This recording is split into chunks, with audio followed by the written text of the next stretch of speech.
వాల్మీకి ఆవాసం సేవా భారత్ ద్వారా మనం నిర్వహిస్తున్నటువంటి పోలీస్ కానిస్టేబుల్ ఎస్ఐ ఉచిత కోచింగ్ శిక్షణ తరగతులకు ఇచ్చేసినటువంటి శిక్షార్థులందరికీ స్వాగతం సుస్వాగతం. ఈరోజు కార్యక్రమంలో మన ముఖ్య అతిథిగా చేసినటువంటి పెద్దలు పరిచయం చేస్తున్నాను. శ్రీ కోటగిరి శ్రీనివాస గారు. వీరు యశస్వి ఎంటర్ప్రైజెస్ చాలా ఫేమస్, మన జిల్లాకే కాకుండా పక్క జిల్లా ఆదిలాబాద్ నిజామాబాద్ జిల్లా కూడా సుప్రసిద్ధులు. వ్యాపార యశస్వి ఎంటర్ప్రైజెస్ సహకారంతో మీకు ఈ కోచింగ్ ఏర్పాటు చేసిన వాల్మీకి ఆవాసం వాళ్ళకు ప్రత్యేకంగా మీ తరఫున అందరి తరఫున కృతజ్ఞతలు చెప్పాల్సిన అవసరం ఉంది. అదేవిధంగా వేదికపైన మిత్రులకు వచ్చిన ఈ ఆవాస సభ్యులందరికీ కూడా నమస్కారం. ముఖ్యంగా ఒకప్పుడు అంటే పల్లెటూరులో ఉండే వాళ్ళకు కోచింగ్ అనేది అందరికీ తెలియదు. బుక్స్ చదువుకోవడం అంటే మినిమం డిగ్రీ అయిపోయిందంటే కూడా ఏం చదవాలో తెలియని రోజులలో చాలా మంది ఉన్నారు. కానీ ఇప్పుడు ఆ పరిస్థితి లేదు.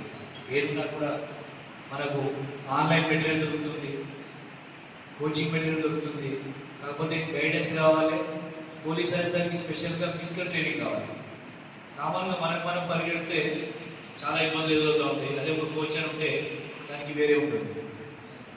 కాబట్టి కోచింగ్ అనేది అవసరం. ఆ కోచింగ్ అనేది ఇప్పుడు మీకు ఇక్కడ ఫ్రీ కోచింగ్ దొరుకుతుంది. అదే మీరు హైదరాబాద్ సిటీకి వెళ్ళాలంటే కోచింగ్ సెంటర్ ఫీజు కట్టాలి, మీరు ఉండడానికి ఫీజు కట్టాలి, మెటీరియల్ ఫీజు కట్టాలి. అది చాలా ఇబ్బంది ఖర్చుతో కూడుతుంది. ఇక్కడ మీకు దాతలు ఉన్నారు, దాతల సహకారంతో మెటీరియల్ వస్తుంది, ఫ్రీ కోచింగ్ ఇచ్చే వాళ్ళు కూడా మీకు ఉన్నారు. సో మీరు కేవలం ఏంటి ఫిజికల్ చదువుకోవడం, పడుకోవడం, తినడం అంతే. మీకు ఎలాంటి ఖర్చు లేదు.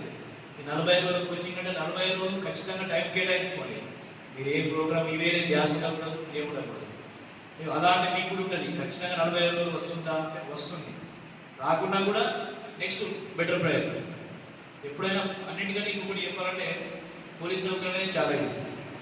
పోలీస్ జాబ్ కొడుతున్నామంటే మన ఆల్రౌండర్, అదొకటి గమనించాలి. ఆల్రౌండర్ అయితే పోలీస్ జాబ్ కొడతారు. పూర్తిగా గ్రౌండ్ వేసుకోవడానికి పోలీసు రాదు, పూర్తిగా చదువుకోవడానికి పోలీసు రాదు. గ్రౌండ్ వేయాలి, చదువుకోవాలి. అది కంటిన్యూ. ఒక్కసారి కమిట్మెంట్ అయినామంటే మళ్ళీ వేరే జాబ్ ఉండదు. ఖచ్చితంగా పోలీసు కొట్టాల్సిందే. ఆ కమిట్మెంట్ తోటి ఉంటే ఖచ్చితంగా జాబ్ కొడతారు.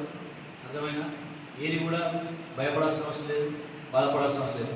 ఒకసారి మిస్ అయిందానో భయపడము అలాంటిది ఏం పెట్టుకోకండి. ఓన్లీ డైలీ టైం పెట్టుకోండి. పక్క మార్నింగ్ ఫిజికల్ చేయాలి, తర్వాత 1 గంట రెస్ట్ తీసుకోవాలి. గ్రౌండ్కి వచ్చిన తర్వాత మళ్ళీ లేచి కూర్చొని చదువుకొని ఉండాలి. మళ్ళీ సాయంత్రం మళ్ళీ ఈవినింగ్ గ్రౌండ్ చేసుకోవాలి. ఒక టైం టేబుల్ ఫిక్స్ చేసుకొని ఆ టైం టేబుల్ ప్రకారం 45 రోజులు మీ యొక్క పేషెంట్స్తో పాటు కాన్సన్ట్రేషన్ చేయండి. ఖచ్చితంగా జాబ్ వస్తుంది. ముందు కూడా అందరూ కూడా జాబ్. మొన్న 45 మందికి 7 కొట్టిరు అన్నారు. 7 లాస్ట్ టైం కూడా నేను వచ్చాను, మా డిఎస్పీ సార్ మేము వచ్చాను. ఈసారి ఖచ్చితంగా పోస్టులు ఎక్కువ ఉన్నాయి, స్టేట్ పోస్టులు కాబట్టి ఖచ్చితంగా పోస్టులు వస్తాయి. కాకపోతే ఒకటే, ఎవరైతే మొదటి రోజు నుంచి చివరి రోజు వరకు అదే కమిట్మెంట్ తోటి చదువుకుంటారో ఖచ్చితంగా వాళ్ళు సక్సెస్ అవుతారు. మధ్యలో ఏదో పుస్తకం ఉందని ముడిపంగా స్టార్ట్ చేయడం, మళ్ళీ మధ్యలో వదిలిపెట్టడం ఉంటుంది కాదు. First day to ending day అంటే ఫస్ట్ డే స్టార్ట్ అయిన నుండి ఎగ్జామ్ వరకు ఒకటే కమిట్మెంట్ ఉండాలి. ఖచ్చితంగా ఒకటే కనిపించాలి జాబ్. ఆ కమిట్మెంట్ తోటి ఉండండి, ఖచ్చితంగా అందరు సక్సెస్ అవుతారు. నేను మళ్ళీ ఎప్పుడు చేస్తాను మీ అందరి దగ్గరికి. వీరైనప్పుడు వస్తూనే ఉంటారు. ఫ్రీ ఉన్నప్పుడు 40 రోజుల్లో ఖచ్చితంగా మళ్ళీ వస్తాను.